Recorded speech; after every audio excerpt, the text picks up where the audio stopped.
You are Locked On Clippers Postcast, part of Locked On Los Angeles on the Locked On Podcast Network. Your team every day. Welcome to the Locked On Clippers Postcast on the Locked On Sports LA YouTube channel. I am Pete Fox, covering sports in LA for ESPN LA and NBC Sports Radio dating back to 2007. Clippers tonight pull one out of their backside, and I personally do not know how to feel about that because that, again, was very, very ugly. Actually, I do know how to feel, and it's not good. But first, I want to tell you this. Tonight's show brought to you by LinkedIn Jobs. They help you find the qualified candidates you want to talk to and do it much faster. Post your job for free at linkedin.com/LockedOnNBA. That's linkedin.com/LockedOnNBA to post your job for free. Terms and conditions apply. So the Clippers came out after getting walloped, shellacked, punched in the mouth, whatever you want to say about that loss last night against the Oklahoma City Thunder in OKC, where they have just been abysmal.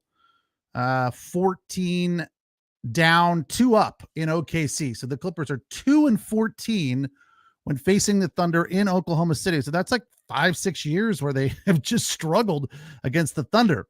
And I thought after that, let's see what positive can come from a loss like that. Kawhi had some thoughts, had some things to say when the game was over. Did it on X, I believe, saying something to the effect of, no matter if we're the number 1 seed or the 6th seed, we've got to get better. That's the goal. That's the agenda.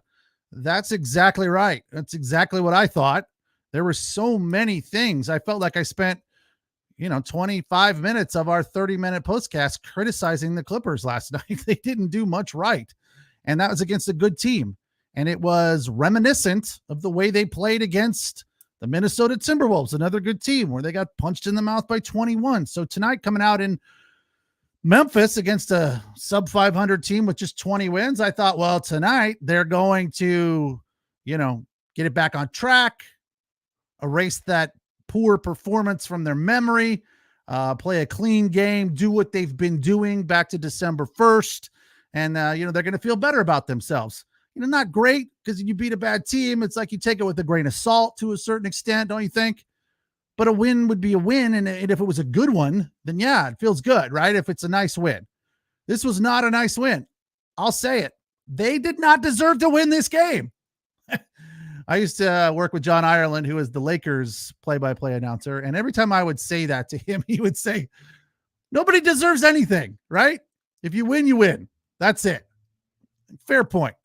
But you watch this game from beginning to end like I did, you think the Clippers should have lost this game. They are a better team than the Grizz. They have more depth and more talent. That's why they won. That's the only reason they won. The Grizz played great for being an undermanned team with a bunch of stars that are out. A bunch of young players trying to find their way. This game was very similar to last night. The Grizz were a better team. They would have won comfortably. But they're not. They're a bad team. So it slipped through their fingers. But they played hard. The Clippers did things tonight that they did last night, which I don't like to see. Like going on an 11-3 run. And then turning around and giving up a 10-2 run. How many times do we have to see that? I know I should be talking about the great fourth quarter right now and saying, wow, that Kawhi dunk, part of a 7-2 run in the final couple of minutes, was amazing. The Harden steal was great. It was. James Harden played a good game all in all.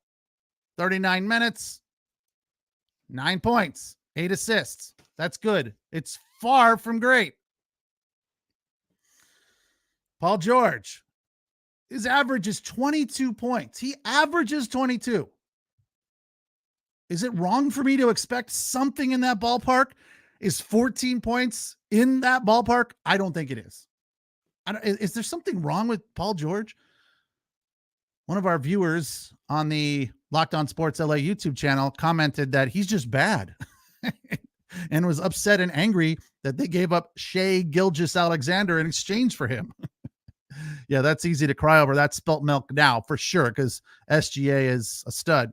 Paul George, I don't think is terrible, but he's definitely going through a cold streak right now, underperforming. 5 of 12. He did have 4 threes, and they were clutch in the fourth quarter. I'll give him credit for that. 14 points, but 5 turnovers. So many bad things in the first quarter, but they were tied at 29. Second quarter, not much better. I will say this, to Russell Westbrook's credit, he figured out how to get a layup in the hoop, how to penetrate around the rim and count the basket. Much better around the iron today than he was yesterday. 1 of 9 yesterday. That was abysmal. Today, much, much better. 6 of 15, 1 3, 13 points.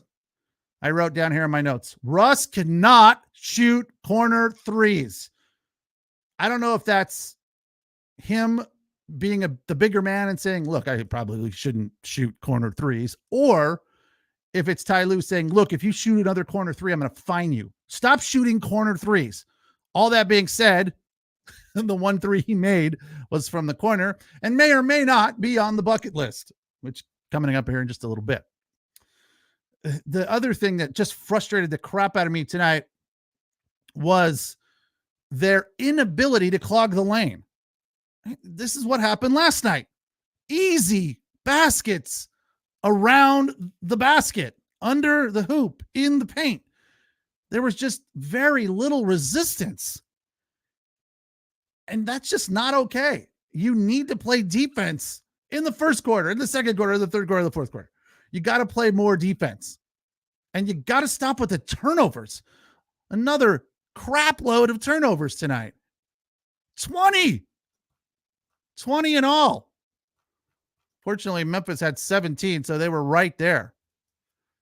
So many things wrong. Again, I don't know how the Clippers won this game. I really don't. I mean, good shooting in the fourth quarter. But I'm still worried. I am worried about this team's chance of making a run in the playoffs.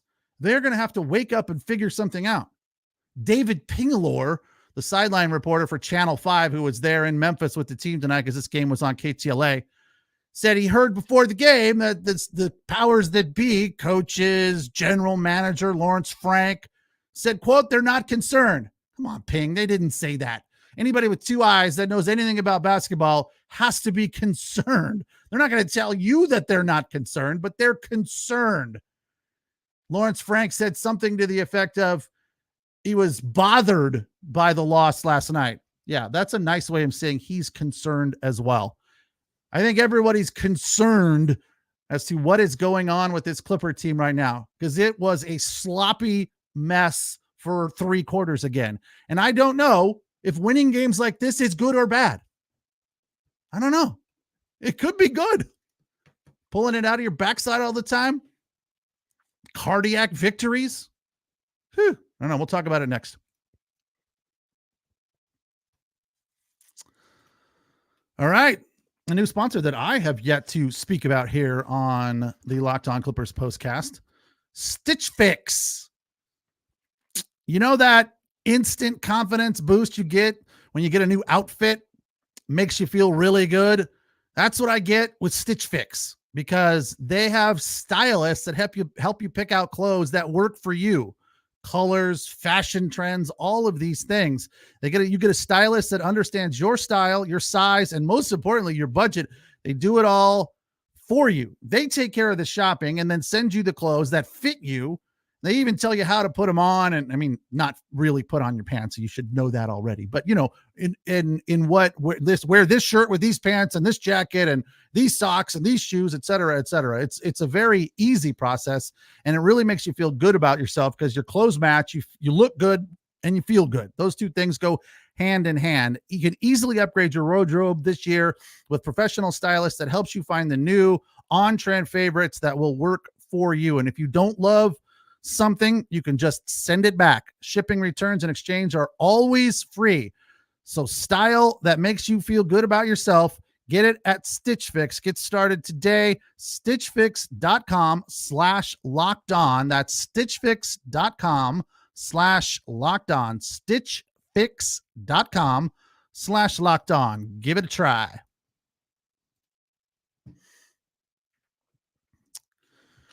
All right. I need to be clear about one thing, that the Clippers did win this game tonight in Memphis over the Grizz, 101-95.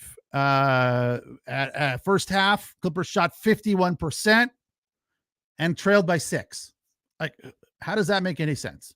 Grizz shot 43% and were leading the game. Clippers had 12 turnovers in the first half, and the Grizz had 4.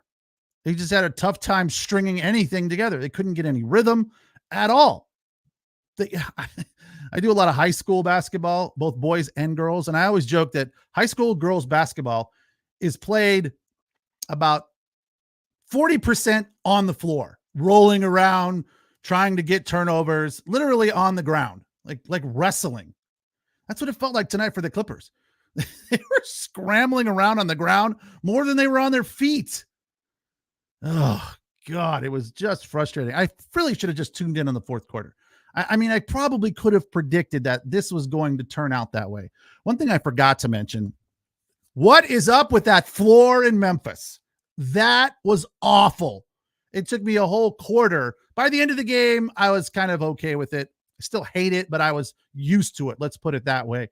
If you didn't see it, it looked like clouds mixed with murky water. They call it the concrete floor, taking it back to the playground, right? Like, what's next? Are they just going to make it black like asphalt? I mean, that was terrible. It was awful.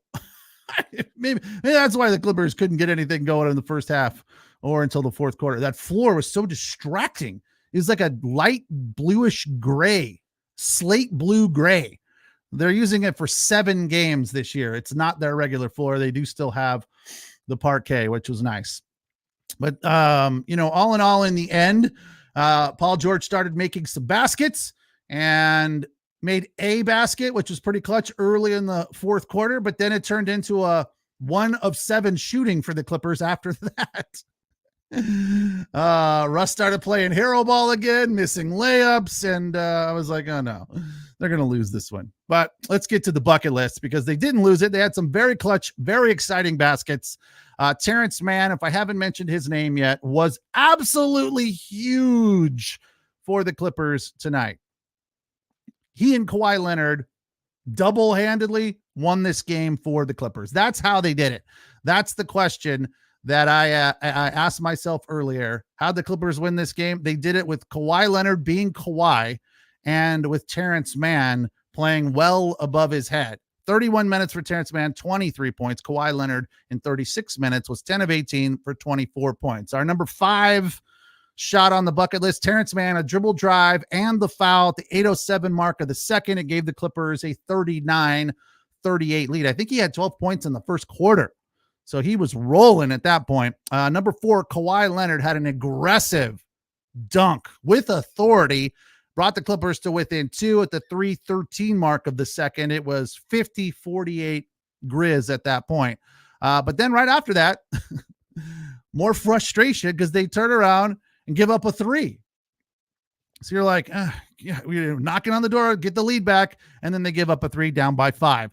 Our number 3 bucket on the bucket list, Kawhi Leonard had another massive one-handed dunk at the 3:54 mark of the third. It brought the Clippers back to a 69-all tie. As for Russ and his don't shoot corner threes, well, since he did make one, I had to give him a little bit of love and a little bit of credit. Number 2 on the bucket list, it was very large. It gave the Clippers a lead at the 158 mark of the third, 74-73, a corner 3 from Russ. He went on to miss 3 or 4 more, all from the corner. Go to the wing at least. They're better from there. I think he's actually best straight away. He's not a corner 3 guy, but he had a big one, so I gave him credit. Number 2 on the bucket list. And number 1, there was like 1, 2, 3, 4, 5 different opportunities for the number 1 shot on the bucket list. Terrance Mann had a big 3. PG3 had a big 3 at the 3-minute mark. PG-13 rather.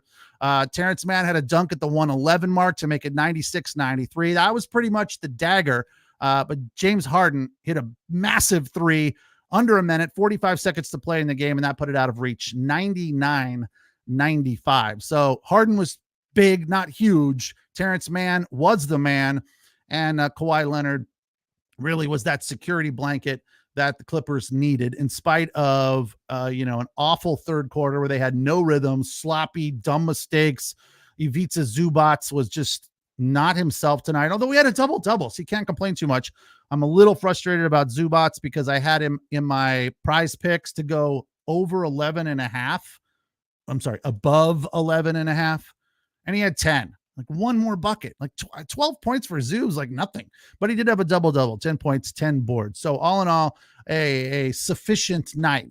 I guess the one thing I can say that I feel good about is that they did battle. I talked last night about them not having any fight in the fourth quarter. Tonight they did. It got them a win.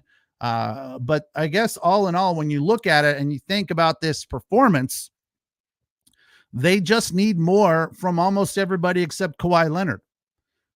Terrance Mann, you're not going to get 23 from him on a regular basis, but he is he's an integral part of this starting lineup for sure. But his average is closer to 14, 15. No, his average is only 7. Really? Wow. That is surprising.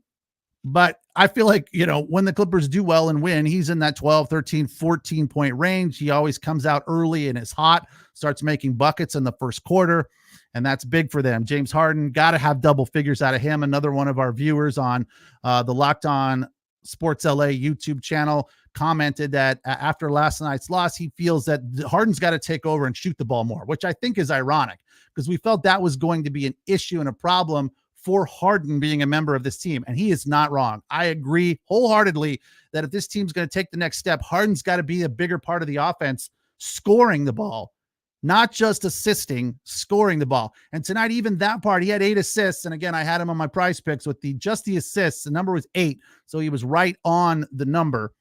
So that was good. He usually has 10. And when he does, they win, or right around 10. But tonight it was off for him. They were just missing that floater into Zubac, got knocked away once.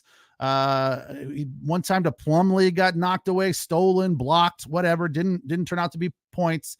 So I don't know if that's just people that figured out that play from him and are now defending it better, or his passes were just a little sloppy and a little bit off. So I think they need more from him, tighter passes and more scoring. Zubac has to finish better at the rim. He was not finishing great tonight. Wasn't terrible. He was 5 of 7. And he was great from the, no, that was Plumlee. Plumlee was great from the line, 6 of 6. No Daniel Tice tonight, just Plumlee. And Kawhi Leonard, I don't think we need much more from him. He keeps doing that. We're going to be fine. Just stay healthy, Kawhi. That's all we need out of you. And Paul George just has to do better. All in all, we need more points. He averages 22. Again, is it wrong for me to expect something in that neighborhood? I think 18, 19 a night from Paul George is what we should see almost every night. 22, that's good. Yes, that's his average. So that means we get a 34 every now and then. Last time out against Memphis, he had a huge night. Not tonight, 14 points and 5 turnovers. Kawhi had 6 turnovers? Ouch. Well, they had 20 as a team, so somebody had to be a part of that. But all in all, they pull it all together and get the win when they needed to. So my question is, we'll talk about it after the break. Is winning like this good for the Clippers or bad?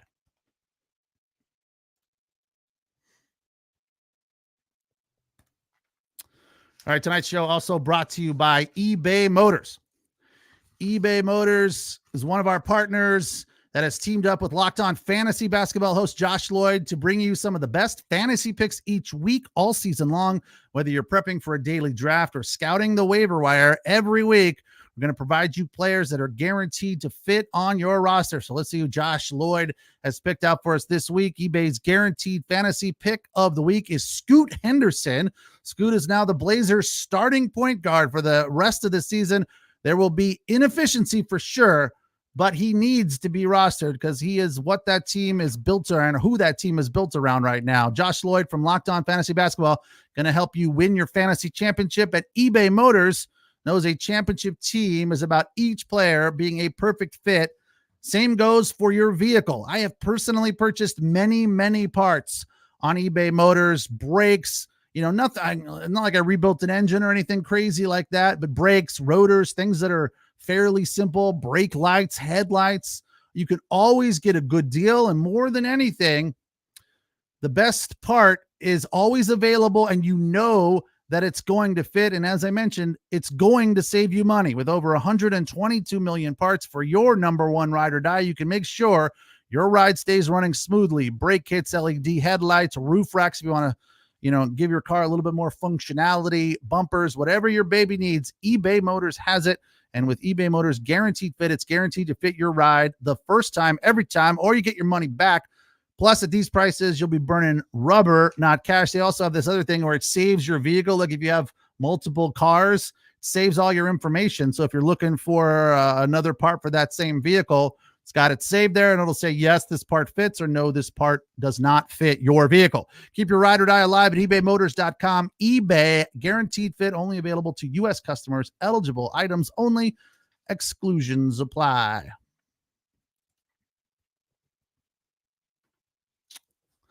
So the Clippers pull one out of their backside, 101-95 with a big fourth quarter. Actually, it was a big third quarter. The third quarter was just as ugly as could be. Sloppy, couldn't string anything together, no rhythm, rolling around on the ground, dumb mistakes, a ton of turnovers, but they won it 26-16. So I'm like, did they play good defense in that quarter? Because it didn't look like it. Or did the Grizz just not make shots? I mean, it's probably a little of both, as always. But the thing about this game, when you win like this, it builds character for sure. It gives you confidence in the fourth quarter that when you're down, that you could get back into it. The problem for me, this is why I think winning like this is not good, because during this great stretch for them, dating back to December 1st, the Clippers have been very, very solid, proficient at putting their foot on the throat and finishing the game off with a confident win. When they get the lead, they do not relinquish it. They do not give up runs after going on a run. They haven't anyway. They are lately. And that's what I don't like to see. Right? This sort of herky-jerky, uneven, miraculous, heroic. I don't know. I mean, it's a little bit more exciting, but it would definitely help out and be very good for your picking in-game wagers, right? If you feel confident that when the Clippers fall down, you make a wager that they'll come back and win the game, it's going to pay off for you. But it's too cardiac for me. It's not consistent. And with the Clippers being a tad bit older than their opponents, speaking of old, PJ Tucker showed up tonight. How about that? How did he get off of Ty Lue's S list? He was out there on the floor and playing, doing well. 38-year-old PJ Tucker.